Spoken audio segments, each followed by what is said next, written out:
నీతికి నిజాయితీకి ప్రతిరూపమైన doctor శాంకా భ్రాత Bagchi IPS. ఒక పేషెంట్కి బ్లడ్ ట్రాన్స్ఫ్యూషన్ ఇవ్వడం జరుగుతుందని చూశాను. మళ్ళీ రిటర్న్ వచ్చి చూస్తే ఆ పేషెంట్ ఎక్స్పైర్ అయిపోయాడు.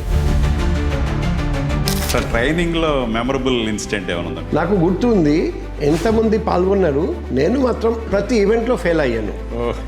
అప్పుడు మా ఫ్రెండ్స్ అందరూ చెప్పారండి, నువ్వు మంచి డాక్టర్, ఎందుకు నువ్వు వచ్చావు? ఒక ప్రిన్సిపల్ నేను ఫాలో చేస్తాను, I'm a fighter, never a quitter. ఆ ఫ్యాక్సిస్టులతో ఎలాగ ఫేస్ చేశారు అప్పట్లో?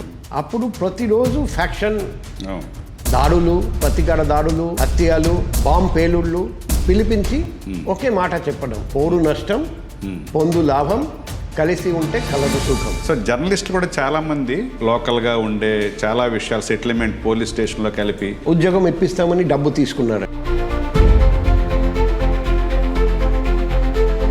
వాళ్ళు అందరూ కలిసి గ్రామస్తులుగా నటించి లోపల weapons, grenades Nizamabad SP camp office లోపలికి వెళ్ళి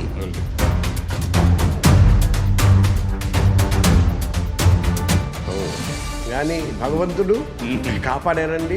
కర్నూలు ఎస్పీగా ఉన్నప్పుడు ఎలాంటి ఇష్యూస్ ఫేస్ చేశారు? నేను ఉన్నప్పుడు నేరస్తులు ఆ జిల్లా వదిలేసి పారిపోయాడు కర్ణాటక.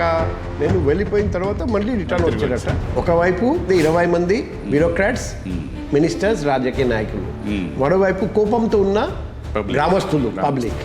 మధ్యలో నేను ప్లస్ నా కానిస్టేబుల్. నేను అక్కడ బండి ఆపి నిల్చొని ఒక మాట చెప్పాను,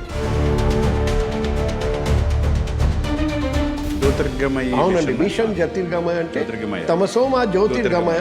ఫస్ట్ బెగర్స్ తో స్టార్ట్ చేసాము, నెక్స్ట్ ఇప్పుడు transgenders, reformed alcohol addict, reformed drug addict and convicts and under trials. ఇంట్లో వాళ్ళకి తెలియకుండా బెగ్గింగ్ చేసిన వాళ్ళ కేసులు ఏమైనా తెలియదు? కొంచెం ఎక్స్ట్రా సంపాదించడానికి పార్ట్ టైం గా బెగ్గింగ్ చేస్తున్నారు కొందరు దొరికారు. జ్యోతిష్యాలు నమ్ముతారా మీరు? సడన్ గా ఒక వ్యక్తి నాతో కలిశాడు. ఆ వ్యక్తి కలిసి నాకు, హాయ్, మీ చంద్రబాబు బాగ్చి మాట్లాడుతున్నాను. Please subscribe to Genie talks.